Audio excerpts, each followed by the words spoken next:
Pemirsa, seorang nenek menjadi korban kebakaran di permukiman padat Kelurahan Kasih-Kasih, Kota Makassar. Jasad sang nenek ditemukan di antara reruntuhan puing-puing rumah. Korban diduga tertidur ketika menyalakan tungku kayu bakar untuk memasak makanan.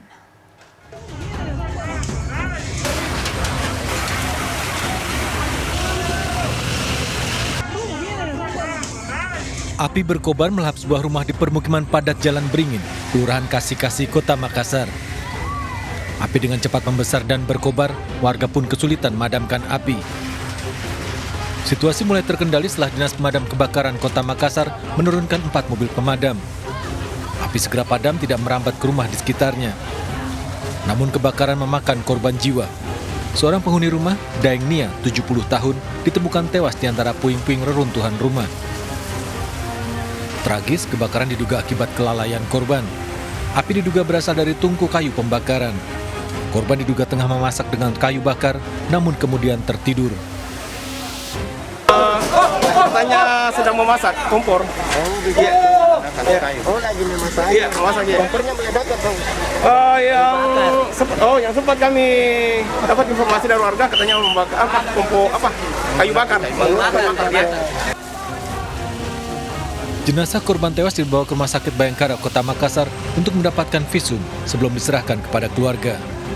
Sementara penyebab kebakaran masih dalam penyelidikan aparat Polsek Rapocini Kota Makassar. Dari Makassar, Sulawesi Selatan, Muhammad Nurbone, HNews melaporkan. Seorang guru sekolah dasar di Banyuasin, Sumatera Selatan ditemukan tewas di dalam ember besar. Hasil olah TKP, polisi menduga korban mengalami kekerasan seksual sebelum dibunuh. Polisi menangkap pelaku yang merupakan tetangga dan mantan murid korban.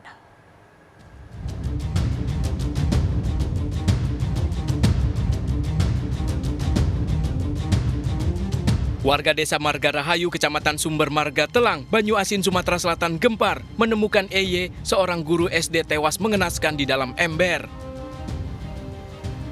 Jasad korban ditemukan rekannya yang bermaksud mengambil kunci perpustakaan yang dipegang korban. Rekan korban curiga menemukan tumpukan kain di dalam ember besar yang diikat menggunakan tali. Setelah dibuka, jasad korban ditemukan dalam kondisi mengenaskan. Hasil olah TKP diduga korban mengalami kekerasan seksual sebelum dibunuh. Tak butuh waktu lama, tim Puma Polres Banyuasin menangkap pelaku yang merupakan mantan murid dan tetangga korban.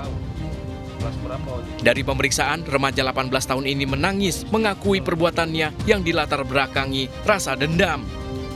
Pelaku pun mengaku sebelum tewas korban sempat diperkosa. Jadi kau dendam? Iya. Bener ini, kau dendam sama dia? Sama korban itu? Ada tetangga korban yang memang sering ngintip korban pada saat mandi. Nah, dari kecurigaan itu, para penyidik menjemputlah tersangka ini. Pada saat dijemput, barang bukti handphone 2 biji yang milik korban ternyata ada padanya. Bukan karena mikir. Untuk mempertanggungjawabkan perbuatannya, pelaku dijerat pasal berlapis tentang pembunuhan dengan pemberatan dan terancam hukuman seumur hidup. Sementara jenazah korban usai diotopsi dimakamkan di Pemakaman Umum Kandang Kawat Ilir Timur 2 Palembang. Dari Palembang, Sumatera Selatan, Firdaus Muhammad Riza Fahlevi, iNews melaporkan. Pemirsa, berikut kami hadirkan rangkaian peristiwa kriminal selama sepekan dari sejumlah daerah. Di antaranya pembunuhan balita yang dilakukan pasangan suami istri tetangga korban di Pasuruan, serta penggerebekan pasangan selingkuh yang terjadi di Medan. Selain itu, aksi tawuran remaja yang terjadi di Jakarta Pusat dan Jakarta Barat yang memakan korban jiwa.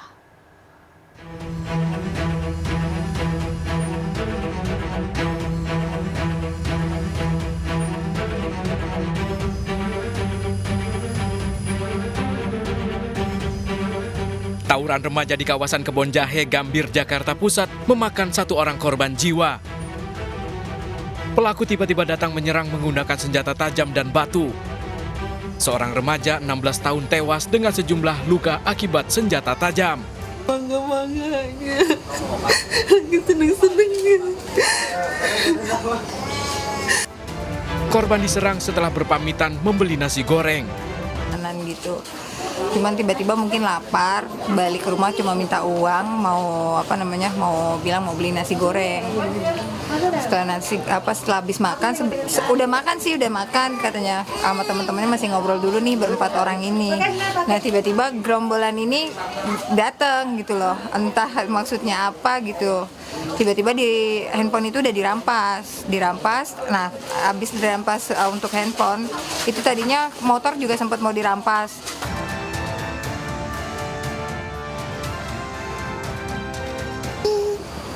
Tangkap. Nggak manusiawi. Anak saya dibikin kayak binatang. Nggak mau apa-apaan. Anak saya lari.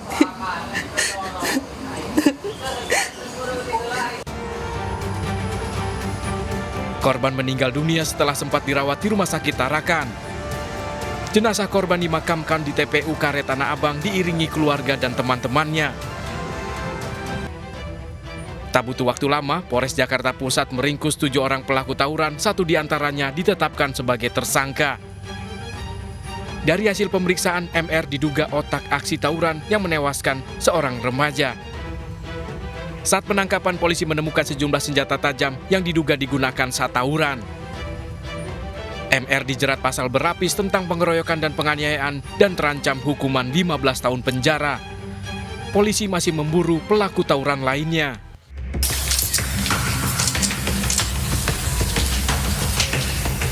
Tawuran geng remaja di Jakarta Barat juga memakan seorang korban jiwa.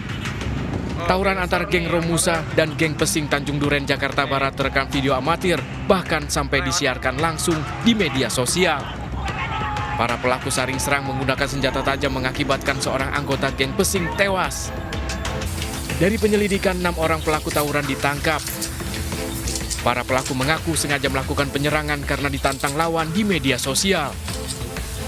Sementara pemenang tawuran akan mendapat tantangan dari kelompok lainnya yang juga memenangkan tawuran. Ini dimulai dengan adanya Instagram grup IG. Kami juga sedang dalami bagaimana cara mereka bekerja dan seperti yang kita tahu bahwa tawuran mereka rekam kemudian mereka live-kan di IG untuk mendapat tantangan-tantangan dari kelompok-kelompok yang lain. Kami sedang dalami itu. Yang kedua juga kami lakukan cek urin terhadap para tersangka. Dari hasil cek urin positif benzo dan sabu. Salah satu pelaku yang diamankan merupakan penyedia dana untuk membeli dan memproduksi senjata tajam. Para tersangka terancam 5 tahun penjara. Video amatir merekam saat seorang wanita yang tengah hamil 4 bulan mengamuk di sebuah kamar hotel di Kota Medan karena mendapati suaminya bermesraan dengan wanita lain. Wanita ini berupaya merebut bantal yang menutup wajah wanita selingkuhan suaminya. Sementara sang suami berupaya menenangkan istrinya, bahkan sampai menghalangi agar wanita selingkuhannya tidak mendapat pukulan dari istrinya. Sang suami juga sempat mengingatkan istrinya untuk menjauh dari selingkuhannya. Ternyata wanita yang menjadi selingkuhan suaminya pernah mengancam sang istri di media sosial. Aku punya hak kalau kau, aku istri kau. Kau kan berzina. Ada sebabnya. Kau penipu kau, toh penipu. Apa? Kau pukul. Keributan dilerai keluarga yang datang ke hotel. Sang suami dan wanita selingkuhannya dilaporkan dan dibawa ke kantor polisi. Dari pemeriksaan, sang suami mengaku wanita selingkuhannya merupakan mantan pacarnya yang juga dalam kondisi hamil. Saya kan nggak tahu password handphonenya. Dia selalu sembunyiin. Tapi saya coba-coba, saya tes, saya coba-coba. Akhirnya terbuka passwordnya. Ya udah, terus langsung saya buka WA. Terus saya baca chatnya sama selingkuhannya itu. Terus disitulah saya lihat kalau orang tuh mau ke hotel. Mau kayak gitulah, berhubungan yang intim. Akibat perbuatannya, sang suami Dodi Alfayed dan wanita selingkuhannya terancam hukuman 9 bulan penjara dan dijerat pasal perzinahan.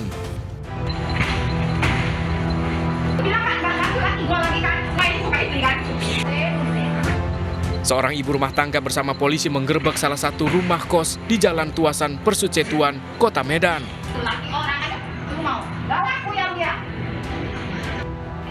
Di dalam kamar, wanita ini mendapati suaminya bersama 4 orang termasuk wanita selingkuhannya. Polisi yang melakukan pemeriksaan mendapati 3 pria dan 2 wanita di dalam kamar sedang berpesta narkoba. Salah seorang pria menyimpan paket narkoba dalam pakaian. Lu nggak usah suruh aku introspeksi diri, lu aja lah introspeksi diri, tahu nggak? Tahu malu. Lu bilang nggak laki lagi kan? Wanita ini makin marah setelah wanita selingkuhan suaminya mengakui sebagai istri simpanan. Keduanya telah menjalin hubungan selama 1 tahun, padahal wanita ini tengah hamil 5 bulan anak kedua. Jadi saya curiga dong, kemana aja nih. Jadi saya buntutin lah sama keluarga. Buntutin, ternyata dia di satu kos-kosan. Pas ditanya di kos-kosan itu ternyata sama cewek. Jadi sama cewek ini digakuin itu sebagai pasangan suami istri. Padahal saya yang istrinya gitu kan. Jadi saya inilah minta bantuan, inilah Polsek Persucetuan untuk melakukan penggerebekan. Kelima orang dari dalam kamar kos termasuk pasangan selingkuh dibawa ke kantor polisi untuk menjalani pemeriksaan terkait kepemilikan narkoba.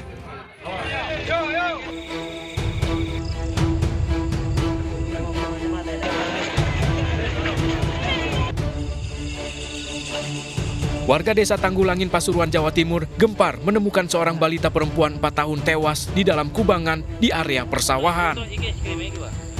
Korban diduga tewas dibunuh pelaku perampokan karena gelang, kalung, dan anting emas miliknya hilang. Jadi ada anak di dalam sungai jadi.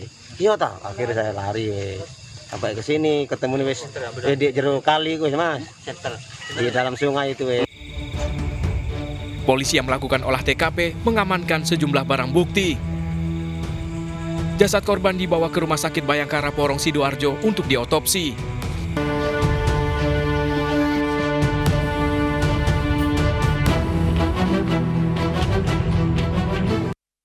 Orang tua korban terus menangis mengetahui anak perempuan satu-satunya tewas. Sang ibu menyebut sempat melihat anaknya dibawa pasangan suami istri tetangganya yang baru menikah 2 minggu lalu. Namun ia tak menyangka pasutri tetangganya itu tega membunuh anaknya. Motifnya Bu, Mas-masane Joko kabeh salar-melar pedhot. Lu orang mana tuh yang ngambil itu? Wonosari, wedoke Wonosari lanang wong kene. Oleh 2 minggu no kene, Pak. Moro matene anakku iku. Nggih. Mas-masane Joko dipuksa paling. Tak butuh waktu lama, polisi akhirnya berhasil menangkap MT 27 tahun dan IM 19 tahun pasutri tetangga korban. MT mengaku membujuk korban untuk membeli es krim dan diajak ke rumahnya.